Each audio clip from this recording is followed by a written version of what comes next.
Қайырлы күн, менің тыңдармандарым.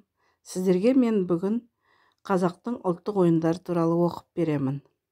Лайк басып, комментарий жаза отырыңыздар. Лайк басып, комментарий жазғандарыңыз маған маңызды. Кісіден қарғу, қағыспақ, қазан доп деген қазақтың ұлттық ойындары туралы оқып беремін. Кісіден қарғу. Қазақ халқының ұлттық ойындарында қарғып ойнайтын ойындардың түрі көп.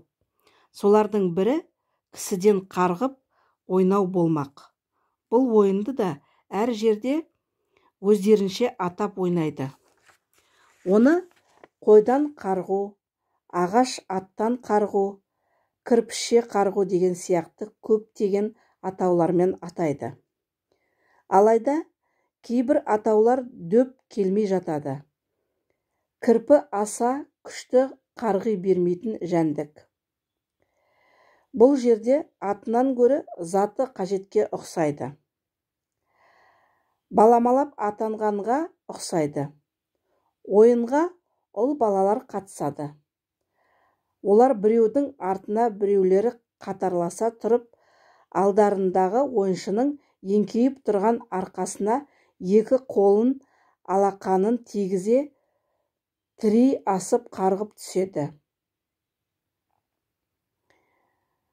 Әдетте ойынды қатардағы ең соңғы бала бастайды. Қарғып түсушілер келесі қарғитын ойыншыға арқасын төсеп бүгілі бүктісе тұрады. Ойыншының қарғи алмағаны айып жүктейді. Қасақана қарсыласының қарғуына бөгет жасаған ойыншы ойыннан шығарылып, жексұрындатылады. Алайда бұған ойыншылар бара бермейді. Бәрі қарғып біткен соң ойын қайта басталады. Бөгелмей қарғығандар жеңімпаз атанады. Қағыспақ бірінші түрі. Қазақ халқының ұлттық ойынның бірі қағыспақ. Қағыспақ ойынның түрі көп.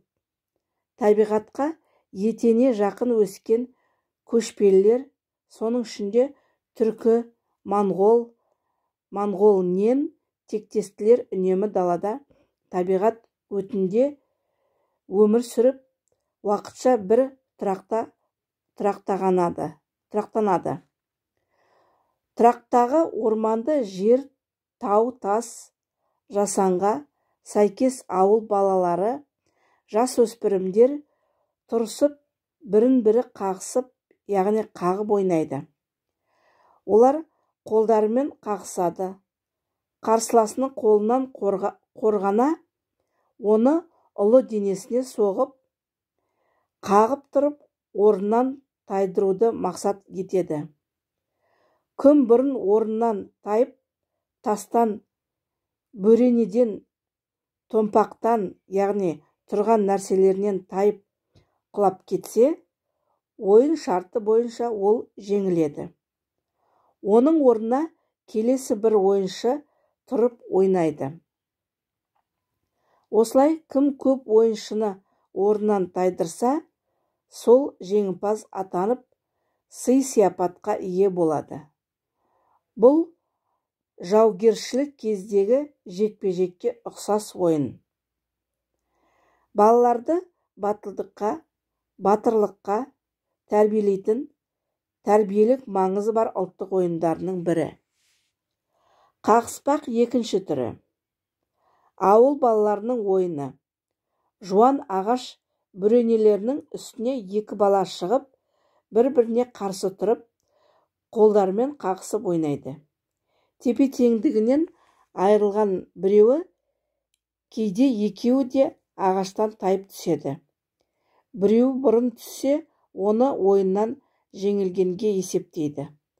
Бұл ойынның да арғы түбі ата малдардың сүзісу таласуынан туындағанда ұқсайды. Сол сияқты жаугершіліктегі жекпе-жек сайысы тойлардағы палуандар күресіне де ықпал екен. Сайысқа бәсекеге бағытталған негізделген ойын. Ағаш ғана емес, үлкен тас, томпақ, үйлі жүк, тағы басқалай да заттар үстінен қағыспақ ойыны ойнала береді. Қағыспақтың ат үстінен аударыспақ сайысына да ұқсастығы бар. Мүмкін аударыспаққа да қағыспақ ойынның қатысы болуы мүмкін, ықтимал. Ойынға алдымен 2 бала қатысса, кейде кезекте тұрып жеңген ойыншымен келесі ойыншылар қағыспақ ойынын ойнай береді. Ойынның түп тұқияны көшпелі қарекеттерге негізделген. Дау жоқ. Бұл ойын балаларды ептілікке, қырағылыққа тәрбиелейді. Қазан доп, бірінші түрі.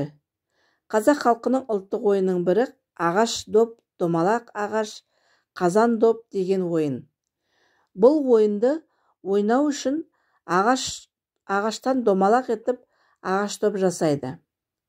Допты қағып айдауға қайқы бас, жалпақ таяқтар істеледі. Ойын шарты бойынша жерден бір үлкендеу жер қазан, шұңқыр қазылады. Қазаннан алысырақ үлкен шеңбер сызылады. Жер шеңбер бойына ойыншылар жайғасып, әркім өз алдына өз добын салатын. Меншік қазанын қазып алып, оған добын салып қояды. Бір ойыншы ортақ қазанды күзетеді. Ойын жүргізуші ойын басталды дегенде, әрбір ойыншы алдындағы добын қуалай шеңбер ортасындағы қазанға қарай қуады. Ортадағы күзетші ойыншы ортақ қазанға доптарды түсірмеу әрекет істеп қосылады. Егер доп қазанға түссе, күзетші ойыннан шығады. Кейде ол жай ойыншымен орын ауыстырады. Қазан доп екінші түрі. Қазақ балаларының көне ойыны. Олар сиыр жүнінен арнайы доптар жасап алатын болған. Кейде ағаш доптарды да пайдаланады. Осындайда доптармен қазан доп ойынын ойнайды. Ол үшін қолдарына допты айдайтын басы икем, жалпақ таяқшаларды ұстайды. Жазық алаңда дөңгелете шеңбер сызылып, дәл ортасына 10 елдей етіп шұңқырға сызылады. Оны қазан деп атайды. Шеңбер сызықпен қазан арасы бір адымдай болуға тиіс. Ойынға 10 шақты бала қатысуға болады. Шеңбер сыртында дөңгелене ойыншылар өздеріне ұя қазады. Олар өз ұяларын қорғап, таяқша басын ұясына салып сақ тұрады. Ойын шарты бойынша біреуі допты айдаушыға сайланады. Ол допты таяқшысымен айдап қазанға салуға тырысады. Басқалары қазанды және өз ұясын қабат қорғайды. Егер доп айдаушы қазанға допты салып үлгерсе, онда басқалары орындарын дереу ауыстыруы шарт. Сол кезді пайдаланып, доп айдаушы біреуінің ұясын иеленіп алуға тиіс. Ұясыз қалған ойыншы доп айдаушыға ауысады. Ойыншылардың саны көп болса да, бірнеше доп айдаушы тағайындалады. Ойынды жетілдіріп, әсерлі етіп ойнауға болады. Бұл ойынның мағынасы ұясын қорғаған құстай қырағы болу, балаларды ептілікке тәрбиелеу болмақ.